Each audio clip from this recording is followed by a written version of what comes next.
رحیم د ټولو راغلو مېلمنو یو جهان مننه. یقینا زه لیټ شوم ادم و چې په ټیم راشو. یقینا نن ډېر تنګي کې یو ډېر ښکلې دستوره ده د تنګي د ترقۍ د پرمختګ د سوکالۍ یا دلته کې چې کم خلک اکټیویټي کوي نو د هغوی دغه اکټیویټي ته دوام ورکولو دپاره دا دستوره چې کومه ده ډېره مهمه ده او موږ غواړو چې دغه شانتې زمونږ تنګي لږ مخکې لاړ شي. د بده مرغه په درې واړو تحصیلونو کې پسمانده تنګي چې کم دی هغه تحصیل تنګي دی په ترقۍ په لحاظ سره، هغه صحافتي لحاظ سره، هغه د دې اواز پورته کولو لحاظ سره. لکه موږ خلکو ته نظر هر وخت ټیټ په دې وي چې په درې میاشتو کې موږ ځان له ډیسپي رانوسته نو ډېر زیات شرمنده یو او دغه بیروکریټ او دغه سیاسي خلکه د دغه خلکو دا یو ډېره لویه ناکامي ده د تنګي. نو انشاءالله دا قسمه دستوري چې وي چې داسې د میډیا دفتر روزي تنګي کې الحمدلله زموږ پریس کلب هم شته، خالد منصور صاحب ځای کې دغه شانتې رضا صاحب ناستې شورو کې د دوی دفتر هلته به زموږ ناسته پاسته وه او دغه شانتې نور ملګري چې کوم دي شهریار دلته ناستې. نو زمونږ ځای نشته دی خو د داسې قسمه دې اړخته چې کوم دی اسپتال موږ ته نږدې دی، جینکو کالج موږ ته نږدې دی، نو د دې دفتر نه به زموږ دغه ځای ته رسایي ډېر اسانه وي او موږ به هم کوشش کوو، تاسو هم کوشش کوئ د صحافي چې کوم دی تنخوا نه وي، د کلیوال صحافي یا د علاقایي صحافي چې کوم دی هغه ته هېڅ قسمه مراعات نه وي.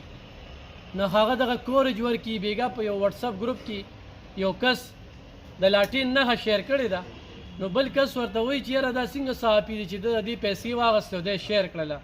نو ما ورته ته دا څوک چې دا تپوس ته ته کې به د لاټین نښه شیر کوي، یا به د کتاب نښه شیر کوي، یا به د بیټ نښه شیر کوي، به د تلې نښه شیر کوي، خو چې پیسې واخیستې به دا دغه تشهیر دی او دغه سوشل میډیا چې کومه ده دا د هغه یو خپل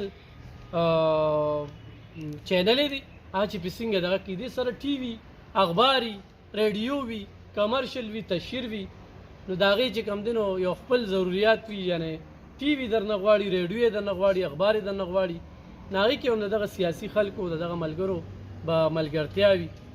نو دغه شانتې خبرې به موږ ځان ته مخې ته ودرو، په دې به ځان پوهوم چې صحافي څه کمزوری دي، څه ضروریات یې دي او څنګه به دې موږ په خپلو خپو درو یو دی به مخکې ځي او دی به د علاقې اواز پورته کوي. ډېر خلک موږ ته دا هم وایي چې صحافي په دې مسله چپ دی، په دې مسله چپ دی. لکه دې وخت کې برملا موږ په تنګي کې د آیس فروشو خلاف اواز پورته کوو، صحافي اوچتوي. په کار ده چې د عام خلکو روتو د دې خلکو تاجي صاحب هم وایي، د دې خلکو جنازو لمځي، د خلکو سره غم خادم کوي او خو بوجې وړه ورکي نو بس بیا وایي صاحب چې کوم دی نو بس دا ډېره خم دی. نو دا هم صحافي کوي، د ډیسپي دپاره اواز پورته کوي، دا هم صحافي کوي. خو بله مسله وي دا هم صحافي کوي. مولانا صاحب ناست دی زه دې وخت کې جمعیت علما اسلام نه ګیلمن په دې یم چې په صوبه کې پول حکومت دی. په کار چې مولانا صاحب د نن ټولو ممبرانو باندې وایي چې په دریو میاشتو کې ما تنګي ته ډیسپي خطرې رانوسته، دا د ما دپاره څومره د بېحسۍ خبره ده د جمعیت دپاره. دا نور به نه وایي موږ به دې ته پې کریډټ هم ورکوو چې یاره موږ له اواز پورته کړو، موږ له ډیسپي راوسله. درې تاڼې چې کم دی نو دې وخت کې د ډیسپي نه محرومه دي.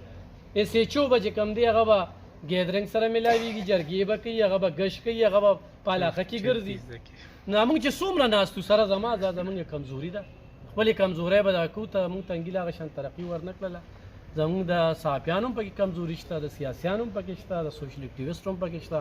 د تنګي خانان وغوښتل څنګه چې داود خان دلته کې یو کردار پاتې نو ډېر څه کېږي. موږ سره د ایشیا لوی خلک دلته کې پراته دي چې تاریخ لیکي، خو په هغې خلکو باندې هم څه سیاست کېږي د کیسان او د خان په ترمنځ باندې. په دغې کې هم صحافي کردار ادا کړی دی، د رنګ رنګ پیتوې پې ولګېدې، څوک وایي دل سره دی، څوک وایي ده سره دی.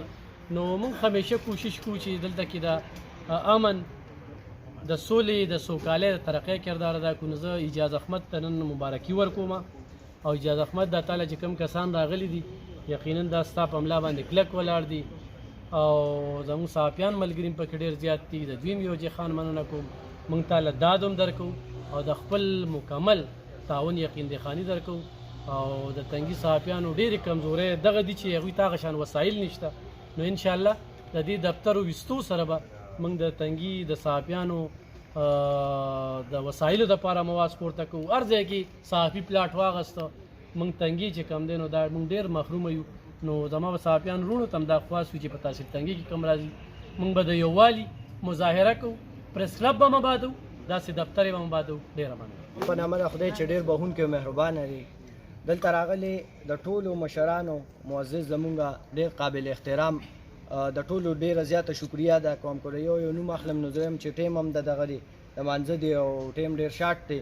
نو به هر حال زه د ټولو مشرانو د انسي صاحبو، د ادب خان شیرپو، د مولانا ظهورالحق صاحبو، د سلیمان خان، د ټولو ډېره زیاته شکریه ادا کوم چې یاره د تنګي پریس چیمبر له دوی کوم عزت ورکوه، مال یې کوم عزت راکوه. انشاءالله چې دا به زموږ تر مرګه پورې به دغه.